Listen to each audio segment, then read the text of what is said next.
Hello everyone, this is Kanak Som and in this video we will learn about the chemical reaction and equation. इस video में हम chemical reaction and equation को पढ़ने वाले हैं। इसका अच्छे से रिवीजन करेंगे। बाकी डिस्क्रिप्शन बॉक्स में प्रीवियस ईयर क्वेश्चन असाइनमेंट मैंने लगा दिए हैं, वो आप प्रैक्टिस कर लेना। बाकी वीडियो में आप पूरी वीडियो देखोगे, आपको हर एक क्वेश्चन के आंसर मिल जाएंगे।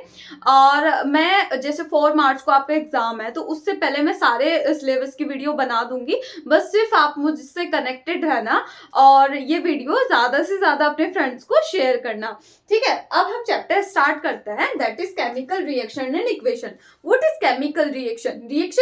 केमिकल रिएक्शन होती क्या है? मतलब केमिकल रिएक्शन होती है जिसमें कोई नया प्रोडक्ट बन जाए तो उसे हम केमिकल रिएक्शन बोलते हैं। जैसे मैग्नीशियम को हमने ऑक्सीजन से रिएक्ट कराया तो क्या बन गया? Magnesium oxide. तो मैग्नीशियम ऑक्साइड बन गया तो कुछ नया बन गया, व्हाइट पाउडर टाइप कुछ बन गया है। तो ये जो होता है, जब हम मैग्नीशियम रिबन को ऑक्सीजन से रिएक्ट कराते हैं तो मैग्नीशियम ऑक्साइड बन गया, व्हाइट कलर की कोई चीज बन गई। तो ये क्या हुआ हमारा? ये हमारी एक केमिकल रिएक्शन हुई। तो अगर इसको इक्वेशन के रूप में हम लिखते हैं तो इसे हम क्या बोलते हैं? Chemical equation. मतलब अगर हम केमिकल रिएक्शन का सिंबॉलिक रिप्रेजेंटेशन लिखते हैं उसको हम केमिकल रिएक्शन बोलते हैं, ठीक है। तो ये क्या होता है? हमारा व्हाइट सॉलिड होता है। बाकी केमिकल रिएक्शन की यहाँ पर डेफिनेशन लिख दी। A chemical reaction is a symbolic representation of a chemical reaction in the form of symbol, ठीक है। इधर वाले पार्ट को, जो हमारा लेफ्ट साइड होता है, उसे हम क्या बोलते हैं? रिएक्टेंट। और जो राइट साइड होता है उसे हम बोलते हैं प्रोडक्ट। अब बात आती है कि केमिकल रिएक्शन दो टाइप की होती है। एक तो बैलेंस्ड केमिकल रिएक्शन, एक कैसी होती है? बैलेंस्ड। और दूसरी होती है हमारी अनबैलेंस्ड केमिकल रिएक्शन। अब जो बैलेंस्ड होती है, बैलेंस्ड कैसे होगी? कि मतलब जो रिएक्टेंट में एटम है वो इक्वल हो प्रोडक्ट के एटम से, तो उसे हम क्या बोलेंगे? कि बैलेंस केमिकल रिएक्शन है। जैसे कि हमने ये लिखी है Mg plus O2 is equals to MgO, लेकिन ये बैलेंस नहीं है। यहाँ पर ऑक्सीजन कितने हैं? 2, यहाँ पर 1 है। तो हमें बैलेंस करने के लिए यहाँ पर भी 2 लगाना पड़ेगा। हम कभी भी यहाँ 2 नहीं लगा सकते, रूल है ये। तो हमें आगे ही यहाँ पे लिखना होगा, क्योंकि हम यहीं पर बैलेंस करने के लिए लिख सकते हैं। तो यहाँ पर अगर हमारे ऑक्सीजन 2 गए, मैग्नीशियम भी 2 गए, तो 2 यहाँ पर भी लिखना पड़ेगा। अब देखो, मैग्नीशियम भी 2 है, मैग्नीशियम भी 2 है, ऑक्सीजन भी 2 है, ऑक्सीजन भी 2 है। तो ये इस तरह से हमारी बैलेंस हो जाती है। बैलेंस के लिए इतनी चिंता नहीं करनी, जो जो इक्वेशन में लिखवाऊंगी बस वो आपको बैलेंस करनी सीखनी है। बाकी कोई दिक्कत नहीं होती बैलेंस करने में। अब क्वेश्चन आता है, हम क्यों बैलेंस करते हैं केमिकल रिएक्शन को? हमने 9th में पढ़ा था, क्या पढ़ा था? लॉ ऑफ कंजर्वेशन ऑफ मास। क्या पढ़ा था? लॉ ऑफ कंजर्वेशन ऑफ मास। इसमें क्या कहा था? इसमें कहा था मास can neither be created nor be destroyed in a chemical reaction. Video को दोबारा से रिवाइंड करके देख लेना, मैं जो बोल रही हूँ उसे नोट कर लेना कि क्यों बैलेंस करते हैं। क्यों बैलेंस करते हैं? क्योंकि due to law of conservation of mass. ये किसने दिया था? लिवाइजर ने। और इसने कहा था matter can neither be created nor be destroyed in a chemical reaction. That means atom in reactant should be equal to the atom in product. मतलब जितने एटम रिएक्टेंट में हैं उतने ही एटम किस में होने चाहिए? प्रोडक्ट में होने चाहिए। तो आई होप ये आपको क्लियर हो गया होगा, ठीक है। बैलेंस करने की चिंता नहीं करनी कि जो जो इक्वेशन में लिखवाती चली जाऊंगी उसे आप साथ साथ बैलेंस करना सीख जाना। सिर्फ मल्टीप्लाई करनी है, यहाँ पर मल्टीप्लाई जैसे भी बैलेंस हो सकती है रिएक्टेंट एंड प्रोडक्ट में, उसे आप कर सकते हो। मैंने पहले जो वीडियो डाली हुई है उसको भी आप देख सकते हो। तो अभी अभी हमें क्या क्या समझ आया? केमिकल रिएक्शन क्या होती है, केमिकल इक्वेशन क्या होती है, बैलेंस क्यों करते हैं हम? क्योंकि लॉ ऑफ कंजर्वेशन ऑफ मास क्या कहता है कि ना तो इस दुनिया में हम मास को बना सकते ना ही उसे डिस्ट्रॉय कर सकते। वो मतलब क्या होता है, अगर हम रिएक्टेंट में एक एटम ले रहे हैं तो प्रोडक्ट में भी एक ही होना चाहिए। अगर 2 ले रहे हैं एटम तो 2 ही किस में होने चाहिए? प्रोडक्ट में होने चाहिए, ठीक है, तो ये लॉ ऑफ कंजर्वेशन ऑफ मास कहता है, इसलिए हम बैलेंस करते हैं। बाकी अनबैलेंस को ना स्केलेटल भी बोला जा सकता है, स्केलेटल केमिकल इक्वेशन। स्केलेटल मतलब अनबैलेंस केमिकल रिएक्शन, मतलब जब अभी ये तो हमने बैलेंस किया, अभी जैसे ये लिखी हुई थी अनबैलेंस थी, तो इसे क्या बोला जाएगा, स्केलेटल केमिकल इक्वेशन, राइट। अब इसके बाद हम पढ़ेंगे केमिकल रिएक्शन होने के क्या क्या कैरेक्टरिस्टिक है, हमें कैसे पता चलेगा कोई भी केमिकल रिएक्शन हो रही है या नहीं, ठीक है, राइट। अब इसके बाद हम देखने वाले हैं कि केमिकल रिएक्शन होने के क्या क्या गुण होते हैं, क्या क्या कैरेक्टरिस्टिक है। तो सबसे पहला क्या होता है, इवोल्यूशन ऑफ गैस। अगर गैस निकलते हुए हमें दिखाए, मतलब गैस निकल रही है, किसी भी केमिकल रिएक्शन को कराने की वजह से कोई गैस निकल रही है, तो वो एक केमिकल इक्वेशन या केमिकल रिएक्शन है, ठीक है। तो जैसे कि हमने कैल्शियम कार्बोनेट, इसे लाइम स्टोन भी बोला जाता है, जब हम इसे हीट करते हैं तो CO2 गैस बाहर निकलती है, तो गैस बाहर निकल रही है, तो इसका मतलब ये केमिकल रिएक्शन है। दूसरा क्या है, प्रीसिपिटेट का फॉर्म होना। What is प्रीसिपिटेट? प्रीसिपिटेट होता है अगर कोई चीज घुलती नहीं है, नीचे बैठ जाती है, उसे हम क्या बोलते हैं, प्रीसिपिटेट। लाइक तुम चौक को खोलोगे और वो चौक नीचे बैठ जाएगी, तो वो क्या है, एक प्रीसिपिटेट है, मीन्स वो एक इनसोल्यूबल सॉल्ट है, राइट। तो प्रीसिपिटेशन रिएक्शन भी पूछी जाती है। What is precipitation reaction? The reaction in which insoluble salt is form, मतलब वो रिएक्शन जिसमें इनसॉल्युबल सॉल्ट बनता है उसे हम क्या बोलते हैं, प्रीसिपिटेशन रिएक्शन हम बोलते हैं, ठीक है। ये आपको क्लियर हो गया। अब इसकी ये जरूर याद करनी है, मोस्ट इंपॉर्टेंट। जैसे ये होता है लेड नाइट्रेट, हमारे पास कलरलेस एक सॉल्यूशन है, दूसरी टेस्ट ट्यूब में कलरलेस एक और सॉल्यूशन है। पहली टेस्ट ट्यूब में लेड नाइट्रेट है, कलरलेस है, दूसरे में पोटेशियम आयोडाइड है। हमने इन दोनों को मिक्स करा, जब हमने इन दोनों को, सपोज करो दोनों कलरलेस है और दोनों को मिक्स करा, तो क्या होगा, नीचे हमें दिखाई देगा एक येलो कलर का पीपीटी, मतलब कुछ इनसोल्यूबल से नीचे बैठ जाएगा, तो उसमें पीपीटी बना है, लेड आयोडाइड बना है, इसलिए ये एक प्रीसिपिटेशन रिएक्शन है। बाहर क्या चले जाएगा, KNO3, क्या बाहर चला जाएगा, KNO3, राइट। अब देखो यहाँ पे बैलेंसिंग मैं लिखते जा रही हूँ, साथ साथ तुम इन्हें नोट करते रहना, कि अगर यहाँ पर नहीं लिखा होगा तो कैसे बैलेंस करोगे। तो साथ साथ जितने भी रिएक्शन इस चैप्टर में लिखूंगी मैं, वो सब आप बैलेंस करके देखते रहना। वैसे मैंने बैलेंस ही लिखी है ये, तो जो भी लिखवा रही हूँ सबसे इंपॉर्टेंट है। आप देखोगे प्रीवियस ईयर में भी यही बार बार पूछा गया है येलो पीपीटी कौन सी रिएक्शन, क्या है येलो पीपीटी, कौन से कंपाउंड में बनती है, तो वो लेड आयोडाइड में बनती है। कब बनती है, जब हम लेड नाइट्रेट को किसमें मिक्स कर देते हैं, पोटेशियम आयोडाइड में, तो हमारा क्या बन जाता है, lead iodide yellow ppt, right. अब देखो ये होता है लाइम वाटर, जब CaOH के होल ट्वाइस के पास AQ लिखा हो, AQ मीन्स होता है पानी, तो अगर लाइम वाटर का नॉर्मली कलर जो रहता है कलरलेस, क्लियर है, कलरलेस है ये भी, अगर हम इसमें क्या पास कराएंगे, CO2, तो इसका कलर मिल्की हो जाएगा। थोड़ी देर बाद आप देखोगे नीचे कुछ व्हाइट व्हाइट सा नीचे बैठ गया है, अब वो कौन है, हमारा कैल्शियम कार्बोनेट। क्या है वो, कैल्शियम कार्बोनेट। कैसी पीपीटी बनी है, ये हमारी व्हाइट पीपीटी, इंपॉर्टेंट है, बिल्कुल नोट कर लेना इनको, ठीक है। तो क्या बन गई है हमारी व्हाइट पीपीटी, और वाटर हमारा बाहर चला गया है, ठीक है ना। अब इसके बाद जैसे कि हमारा CuSO4 है, CuSO4 में जब हमने हाइड्रोजन सल्फाइड रिएक्शन, इसकी रिएक्शन कराई हाइड्रोजन सल्फाइड की, तो हमारी कौन सी पीपीटी बनी, CuS। कौन सी पीपीटी बनी हमारी, CuS कॉपर सल्फाइड, जिसका कलर है ब्लैक, और H2SO4 बाहर निकल गया।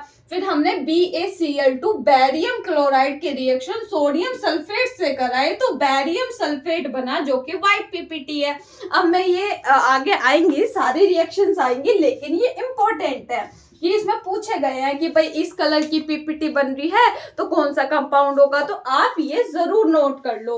तो what is precipitation reaction, the reaction in which precipitate is formed is known as precipitation reaction, right. अब इसमें दो गुण तो हमने पढ़ लिए। पहला गुण क्या था कि भैया गैस निकलेगी तो वो केमिकल रिएक्शन है। दूसरा गुण क्या हो गया, प्रीसिपिटेट बन रहा है तो वो केमिकल रिएक्शन है। तीसरा क्या होता है, अगर कलर चेंज होता है तो वो प्रीसिपिटेट है, ओके। अब हम बात करते हैं अगर कलर चेंज होगा, जैसे ये जो हमारा सिल्वर नाइट्रेट है इसका कलर कलरलेस होता है, कैसा कोई भी कलर नहीं होता। और अगर हमने इसमें कॉपर डाला, क्या डाला इसमें, सिल्वर नाइट्रेट में अगर हमने कॉपर डाला तो इसका कलर ना ब्लू हो जाएगा। जादू से नहीं हो जाएगा कि भैया कलरलेस था उसमें हमने कॉपर डाला एकदम से कलर क्या हो गया, ब्लू। एक और चीज याद रखना, कॉपर के जितने भी सोल्ट होते हैं सबका कलर ब्लू होता है मोस्टली, ठीक है। तो कॉपर के सोल्ट का कलर क्या हो जाएगा, ब्लू। तो एक ये भी केमिकल रिएक्शन है जिसमें भी कलर चेंज होता है, वो केमिकल रिएक्शन है। फिर है पोटेशियम परमैंगनेट KMnO4। ये जो KMnO4 होता है ये स्ट्रॉन्ग ऑक्सीडाइजिंग एजेंट होता है। क्या होता है, स्ट्रॉन्ग ऑक्सीडाइजिंग एजेंट। तो इसका नॉर्मल कलर जो होता है पर्पल होता है, न्यूट्रल कलर। तो पर्पल कलर होता है, अगर हम इसको सिट्रिक एसिड में डालेंगे तो इसका कलर कलरलेस हो जाएगा। ये MCQ में हिला देंगे क्वेश्चन, ठीक है। तो इसलिए मैं सारी चीजें एक साथ इस वीडियो में बताने की कोशिश करूंगी। तो इसमें क्या है, पोटेशियम परमैंगनेट को अगर हमने सिट्रिक एसिड में डाला तो वो क्या हो गया, कलरलेस।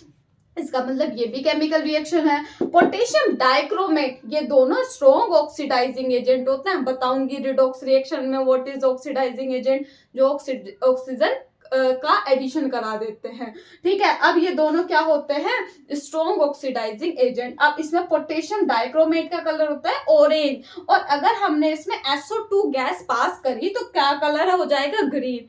है नहीं जादू सा कि भैया कलर एकदम से चेंज हो रहे हैं, कि भैया ऑरेंज का ग्रीन बन गया, पर्पल का कलरलेस हो गया। तो ये जो होते हैं ना, ये हमें याद रखने वाली चीजें हैं। बाकी ये तो डिस्प्लेसमेंट रिएक्शन में हम याद करेंगे ही। ये चैप्टर है कलर का, कलर मेनली ज्यादातर पूछे जाते हैं, ठीक है। अब हम एक और टॉपिक इसका ही पढ़ने वाले हैं, इसके ही गुण के बारे में, जो कि है चेंज इन टेम्परेचर, कि अगर टेम्परेचर में चेंज होगा तो क्या होगा, राइट। तो अब हम नेक्स्ट पढ़ेंगे चेंज इन टेम्परेचर। अब हम पढ़ने वाले हैं टेम्परेचर चेंज होने से कैसी कैसी केमिकल रिएक्शन होती है। तो एक होती है एक्सोथर्मिक, एक एंडोथर्मिक, जिसमें हीट बाहर निकले, हीट इवॉल्व हो, वो क्या होती है, एक्सोथर्मिक। जिसमें हीट एब्जॉर्ब हो उसे क्या बोलेंगे, एंडोथर्मिक। तो what is exothermic reaction, the exothermic reaction is that reaction in which heat is evolve, जिसमें हीट बाहर निकल रही है उसे एक्सोथर्मिक बोलेंगे। Endothermic reaction are those reaction in which heat is absorb, जिसमें हीट एब्जॉर्ब हो रही है उसे एंडोथर्मिक बोलेंगे। अब बात आती है क्वेश्चन की कि क्या क्या क्वेश्चन पूछे जाएंगे। तो हमें तो नहीं पता ना नॉर्मली, तो हम एग्जाम्पल को याद रखेंगे। अब देखो इसमें मेन एग्जाम्पल याद रखना, रेस्पिरेशन। रेस्पिरेशन जो होती है वो एक एक्सोथर्मिक रिएक्शन है, क्योंकि हीट एनर्जी बाहर जाती है।